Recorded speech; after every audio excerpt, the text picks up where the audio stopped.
Shalom keluarga damai, kembali lagi dalam Sapaan Damai Sejahtera 12 Maret 2025. Mari Bapak Ibu Saudara, kita mau bersama-sama merenungkan firman Tuhan di dalam masa Prapaskah ini dan kita mau bersama-sama berdoa. Mari kita berdoa. Tuhan Yesus, kami mengucap syukur karena kami boleh terus merasakan kasih Tuhan di dalam kehidupan kami.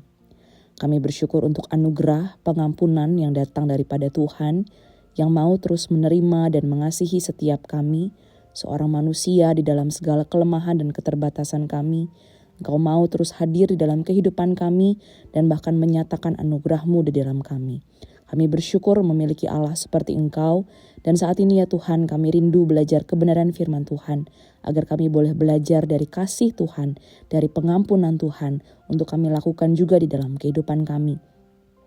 Tolonglah kami ya Tuhan, berbicaralah kepada setiap kami, dalam nama Tuhan Yesus, kami siap untuk mendengarkan firman-Mu. Amin.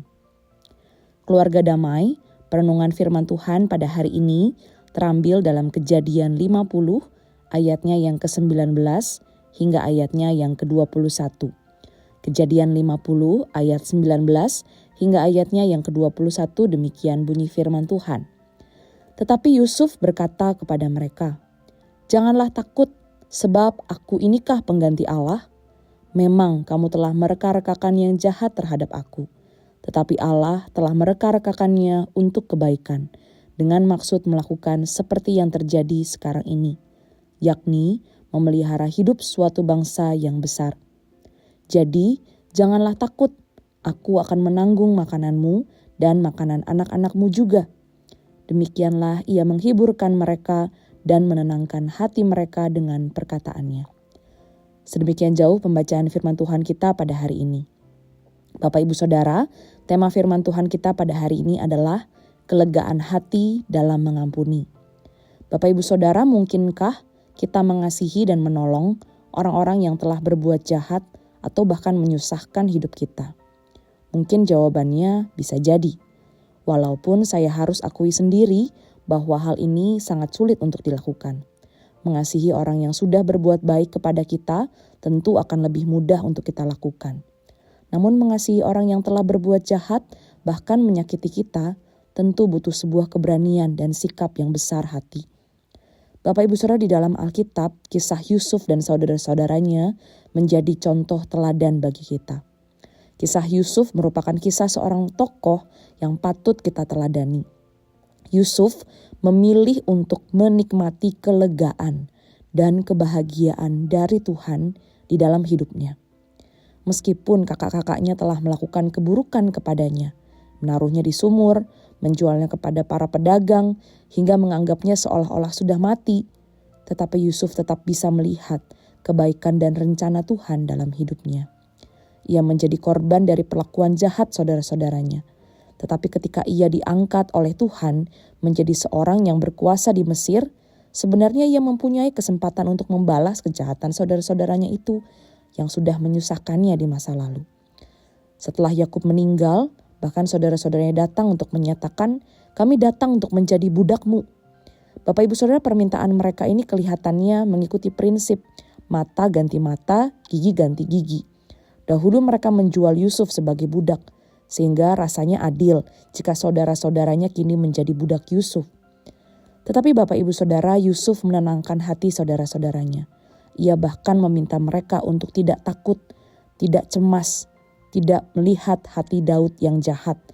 Tetapi justru Yusuf mengatakan akan menanggung makanan dan merawat anak-anak mereka.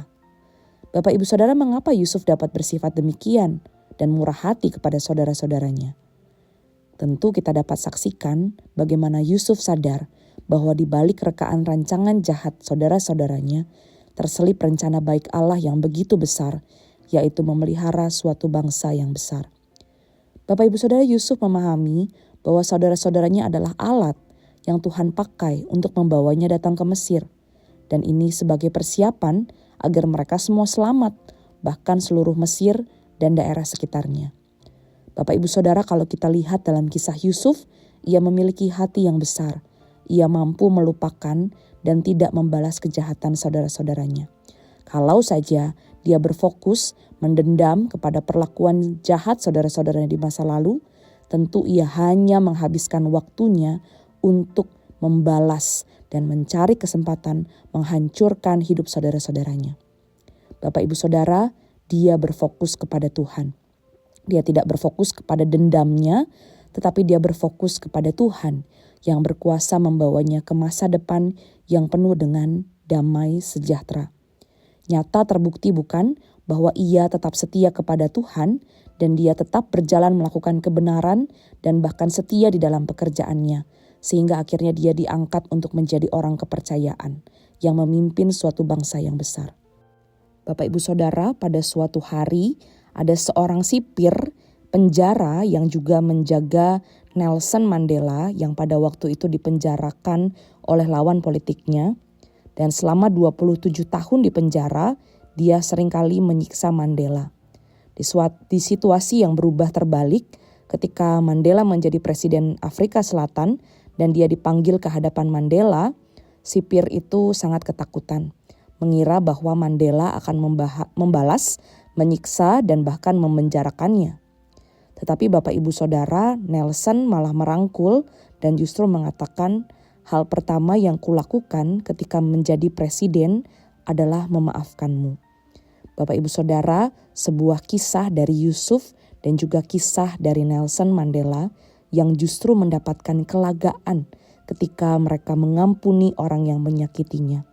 Demikian pula kelegaan itu kita dapatkan ketika kita belajar untuk mengampuni orang yang sudah menyakiti kita.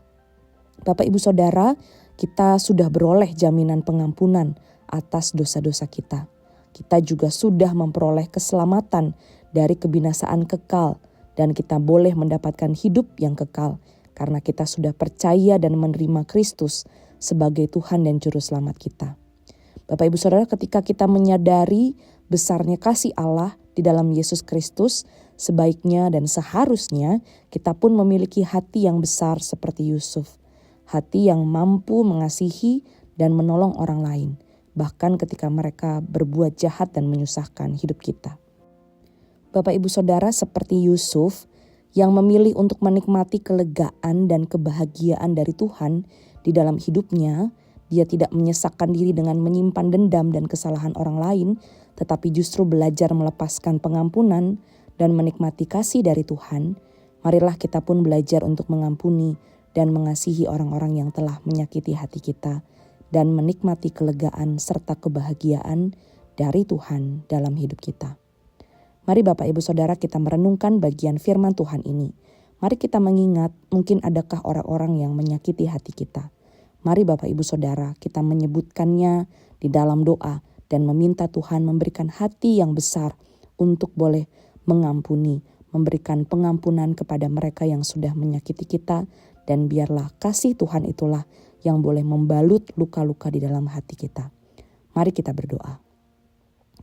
Tuhan Yesus, kami bersyukur kalau hari ini kami boleh belajar kebenaran firman Tuhan. Seringkali ya Tuhan, kami disakiti oleh orang-orang yang ada di sekitar kami. Kami terluka karena perilaku mereka yang menyakiti hati kami. Tuhan, saat ini kami mau membawa nama-nama mereka kepada Tuhan. Tuhan tahu betul apa yang sudah mereka lakukan di dalam kehidupan kami. Namun kami juga boleh belajar ketika kami melihat Tuhan yang sudah terlebih dahulu memberikan kasih Tuhan yang besar itu bagi kami dan mengampuni kami. Tolong kami ya Tuhan di dalam kasih Tuhan untuk kami boleh belajar memberikan pengampunan, melepaskan pengampunan. Kalau ada di dalam hati kami yang menyimpan dendam, kami berusaha untuk membalas kejahatan dengan kejahatan. Tuhan, kiranya Engkau gantikan perasaan itu dengan kasih yang daripada Tuhan. Tuhan, balut setiap luka-luka di dalam hati kami. Kasih yang daripada Tuhan itulah yang boleh menaungi, melingkupi hati kami. Sehingga rasa sakit itu tidak menjadi hal yang menyesakkan, tetapi mendatangkan kelegaan ketika kami mengampuni orang lain. Kami percaya bahwa Tuhan sudah mengampuni kami dan kami rindu kami belajar untuk mengampuni orang-orang yang berbuat salah kepada kami. Terima kasih Tuhan Yesus. Di dalam nama Tuhan Yesus kami berdoa dan mengucap syukur. Amin. Selamat beraktivitas Bapak Ibu Saudara. Tuhan Yesus memberkati.